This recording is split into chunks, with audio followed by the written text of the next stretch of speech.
Look around the room. Glass, metal, the air you're breathing, you. Every single thing in it is built from a startlingly short list of ingredients, just over 100 elements, and every one of them fits on a single chart. That chart is the periodic table, and it's chemistry's treasure map. It isn't a random grid. Its shape hides the rules that make each element behave. Let's learn to read the map 4 times, each time a little deeper. First, the big idea. An element is a pure substance made of just one kind of atom. And what makes each kind unique is a single number. How many protons sit in its nucleus? Hydrogen has 1, carbon 6, gold 79. Line the elements up in order of that number, 1, 2, 3. And you have every kind of atom there is, from hydrogen up to the heaviest lab-made giants. That count is the atomic number, and it's the address of every element on the map. So the table is a complete catalog, a numbered tile for each element laid out in order, no gaps left behind. Every kind of matter in the universe on one page. Now, how it really works. But it isn't just a list. It's folded into rows and columns, and that folding is the whole trick. Each row across is called a period. Each column down is called a group.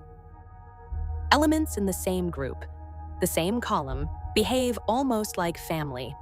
The metals in group 1 are all soft and violently reactive. The gases on the far right, the noble gases, are all calm and unreactive. Same column, same personality. That's why we can name whole families. The alkali metals, the halogens, the noble gases. Read an elements column, and you already know a great deal about how it will react before you ever touch it. Finally, let's go deeper. Why do the columns act alike? Electrons. Atoms stack their electrons in shells, and it's the electrons in the outermost shell that do the reacting. Every element in a group has the same number of those outer electrons. That's why they behave the same. The table's very shape, its blocks, and its width is just a map of how the shells fill.